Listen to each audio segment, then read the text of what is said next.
आणि विश्वास नांगरे पाटील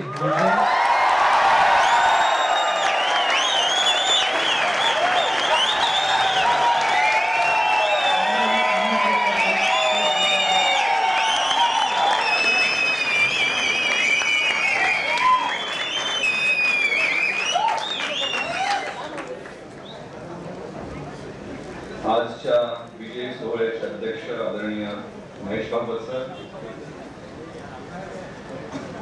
या सांघिक यशाचे शिल्पकार द युनिक अकॅडमीचे संचालक माझे मित्र तुकाराम जाधव, नवनाथ पाटील आणि त्यांचे सर्व कार्यक्षम सहकारी, ज्यांनी हा सोनियाचा दिनू आपल्या सगळ्यांना दाखवलेला आहे, ज्यांनी तुमच्या आमच्या सर्वांची नवराख्या महाराष्ट्राची मान अभिमानानं उंच केलेली आहे, ते UPSCचे सर्व यशस्वी उमेदवार, त्यांनी ज्या पद्धतीनं हा शिवधनुष्य विलया पेलवलेला आहे त्याच पद्धतीनं तो पेलवण्यासाठी स्वयंसिद्ध होत असणारे हा दिल्लीतला तख्त चक्रव्यूह भेदण्यासाठी ज्यांनी निश्चय केलेला आहे ते सगळे माझे समोरचे लहान बहीण भाऊ. आजचा क्षण हा माझ्या दृष्टीनं खूप महत्वाचा आहे. खरं तर सध्या 2020 क्रिकेटचा जमाना आहे आणि माझ्या लहान भावंडांनी केलेली भाषणं ही चौकार षटकारांची इतकी होती की आता आम्ही 37-38 मध्ये आता रिटायर व्हायला पाहिजे. शरीर काम करत नाही. नवी पिढी, नवी जनरेशन तयार झालेली आहे. पहिली 3 नाव मी वाचत होतो: प्रशांत, लाखकर, क्षीरसागर. सागराच्या लाटा आता शहाजहान रोड वरल्या फुलपूर हाऊसला टकरा देत आहेत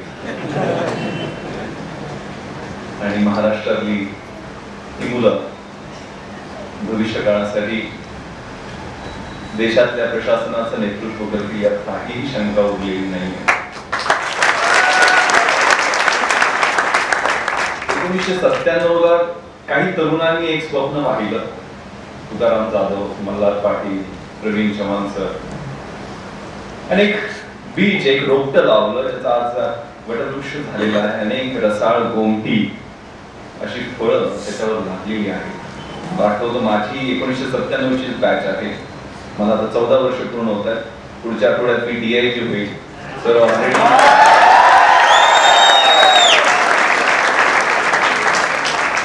IG आहे. 97 च्या अगोदर 2-3 वर्ष मी अभ्यासाला सुरुवात केली होती. ते दिवस आठवतात. पत्र्याची पेटी घेऊन मुंबईच्या गर्दीत उतरलो होतो. आमदार निवासात कुठेतरी कोपऱ्यात राहायची सोय झालेली होती. अशी अनेक शेकडो मुलं त्यावेळेला अशाच पत्र्याच्या पेट्या घेऊन मुंबई पुण्याच्या गर्दीत घुसायची. आमदार निवास नाही तर कुठंतरी 10x10 च्या कुराड्यात कॉट बेसिस मध्ये थोडे पैसे देऊन 4-4 जण एका रूम मध्ये राहायची. कुठल्या तरी गल्लीबोळामधलं ट्युशन लावायचं आणि अभ्यासाला लागायचं. गावाकडनं पोरगा मामलेदार होणार या अपेक्षेनं आई वडिलांनी पोटाला चिमटा काढून असेल नसेल तेवढी अर्धा एकर 1 एकर जमीन गहाण ठेवून पैसे पाठवायचे. पुण्याच्या आसपासच्या पोरांचे डब्बे यायचे. संध्याकाळी तेच शिळे डबे खायचे. बाकीच्यांनी मेस लावायची आणि अभ्यासाला सुरुवात करायची. जिद्दीनं अभ्यास करायचा. मंत्रलेले दिवस. पण या झगमगाटामध्ये बऱ्याच जणांचे डोळे दिपायचे.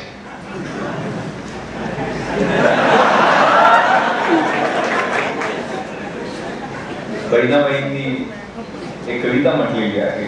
कविता आहे त्यांची: मन जहेरी जहेरी त्याचे न्यारे नंतर आता इचूचा पुकारा त्याला उतारे नंतर. मन पाखरू पाखरू त्याची काय सांगू मात्र आता होत भुईवर गेलं गेलं अभायात. हे मन कंट्रोल मध्ये राहायचं नाही ना.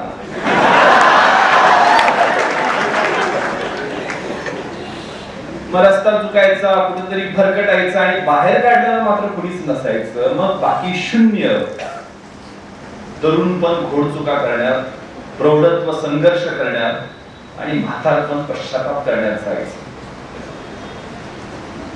तो पिरियड असा होता, संक्रमणाचा पिरियड होता. रोज पेपरला पेपर फुटीच्या बातम्या, एमपीएससी स्कॅमच्या बातम्या, मनात गोंधळ निर्माण व्हायचा, काय होणार आपलं. आणि गावाकडनं मग मोठ्या शेतकऱ्याची, सदन शेतकऱ्याची पोरं सुद्धा एकर लायब्ररीच्या जवळ भरकटताना दिसायची. गावाकडनं बुलेट आणलेली असायची, मोबाईल फोन असायचा बरोबर. आणि मग ते अभ्यासपेक्षा जास्त चक्रा मारतानाच दिसायचे. झुडपाखाली बसण्याच्या स्पर्धेत सुद्धा ते पास व्हायचे. त्याला काही यशाची फारच घेणं देणं नसायचं. एमपीसीचा अभ्यास करतोय म्हटलं कॉलर ताट, आणि पोरगा अभ्यास करतोय म्हणून बापाची पण गावाकडे कॉलर ताट, अशी परिस्थिती असायची. काही जण जिद्दीने तयारी करायचे, पण 4-4 वर्ष परीक्षाच होत नव्हती.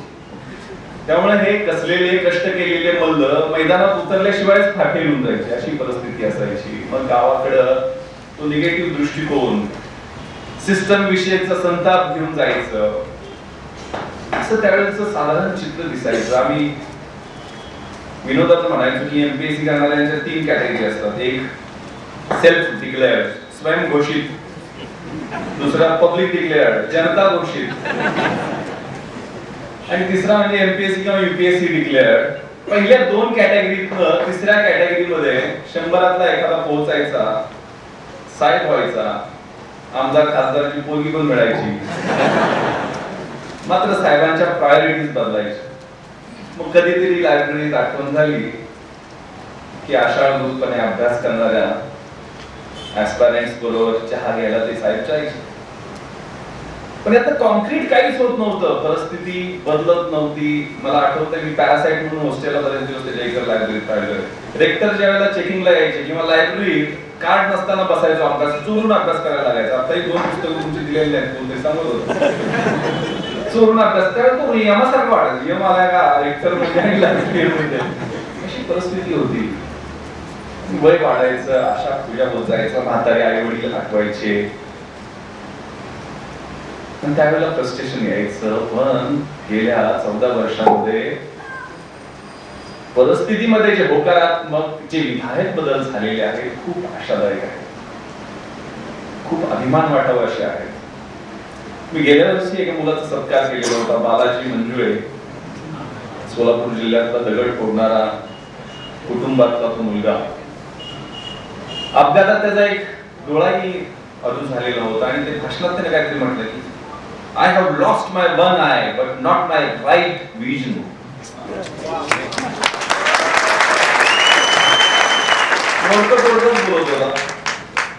कार्यकर्ता अधिकारी मला पाहिजे आहे.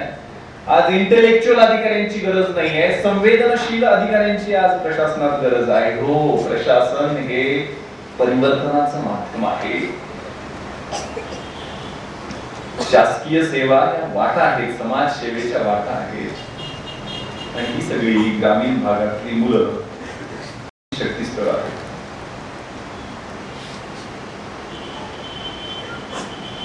एक परमेश्वराला प्रार्थना आपण करतो, God grant me the serenity to accept the things which I cannot change, courage to change the things which I can, and wisdom to know the difference.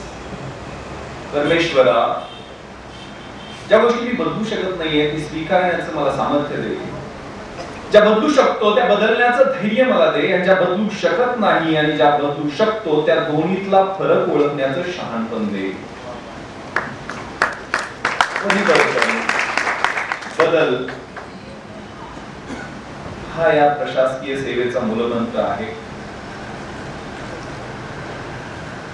Political science 36 मुलं आहेत. 36 पैकी जवळजवळ 25 मुलांनी पॉलिटिकल सायन्स जाधव सरांनी त्यांना तयार केलेलं आहे.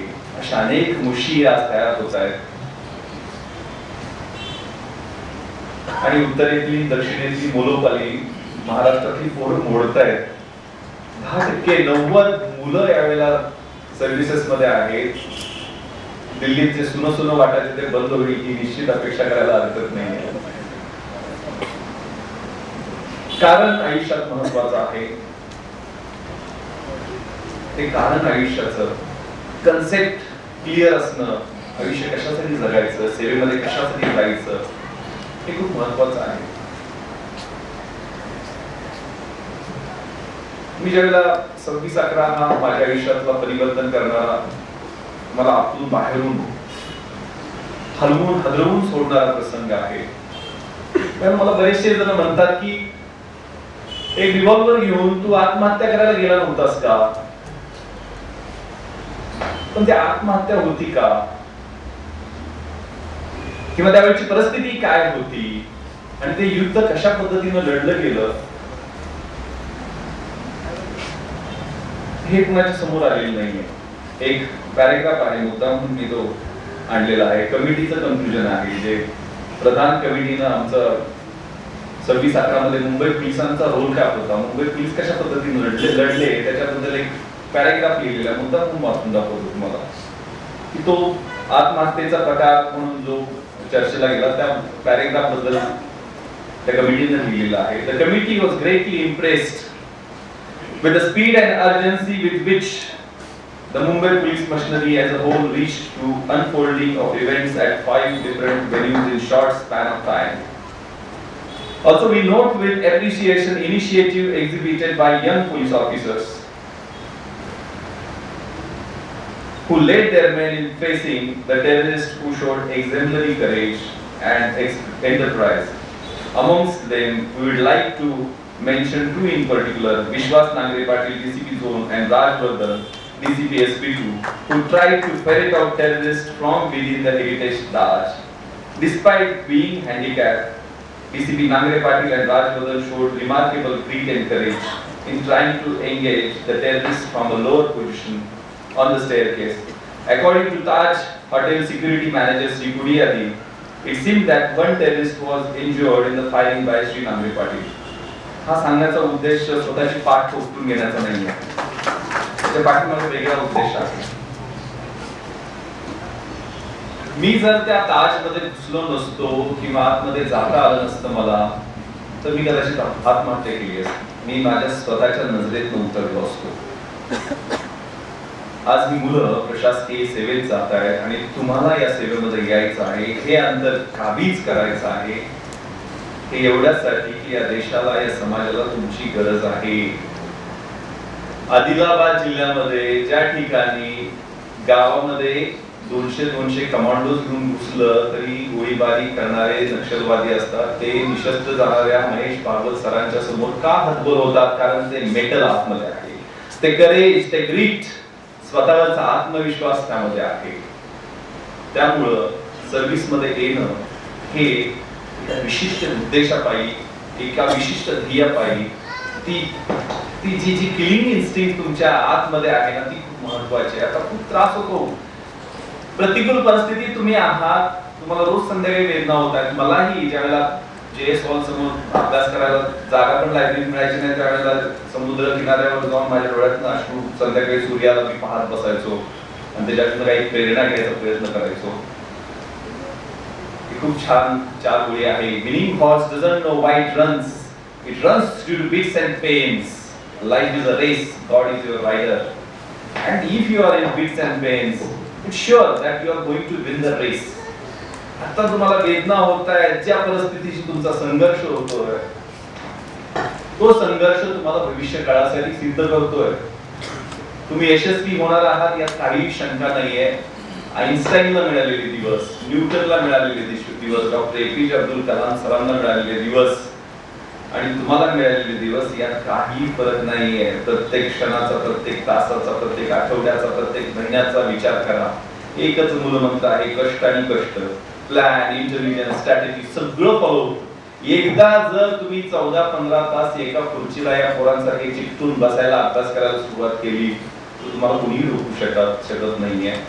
हे UPSC, MPSC, IAS, IPS हे मर्यादित यश आहे. त्याच्या पुढे अजून खूप लढाया आहेत, खूप मोठ्या लढाया आहेत. कारण ते परिवर्तन तुमच्यासारख्या, माझ्यासारख्या सामान्य कुटुंबातल्या मुलांनी घडवून आणण्यात खूप मोठं पुढचं भविष्य काळासाठी सिद्ध होण्याचं, या देशाच्या भविष्य काळासाठी जर सिद्ध व्हायचं असेल तर 5 लाख खेड्यातली एम्पॉवर झालेली मुलं, त्यांचा मंत्रच आहे एम्पॉवरमेंट थ्रू नॉलेज. ज्ञानाच्या क्लासेमधून ते एम्पॉवरमेंट जे आहे, सक्षमीकरण जे आहे ते महत्वाचं आहे. या ठिकाणी इथं सुरुवात आहे. राकट देशा, कणखर देशा, दगडांच्या देशा, या दगडाचे दगड फोडणारे तुषार कोयतेचं उदाहरण आता विकासनं सांगितलं. बालाजी असेल, तुषार असेल, दगड फोडणाऱ्यांच्या घरातली पोरं आज IAS होत आहेत, IPS होत आहेत. या दगडाच्या अनेक ठिकऱ्या पडतील, अनेक स्पार्क्स तयार होतील, अनेक मनगट तयार होतील, अनेक शक्तिस्थानं तयार होतील, रक्तात अगणित सूर्य पेटतील आणि निश्चितपणे तुमच्यातल्या प्रत्येकाचं भविष्य उज्ज्वल राहील हीच ईश्वर चरणी प्रार्थना करतो. जय हिंद, जय महाराष्ट्र.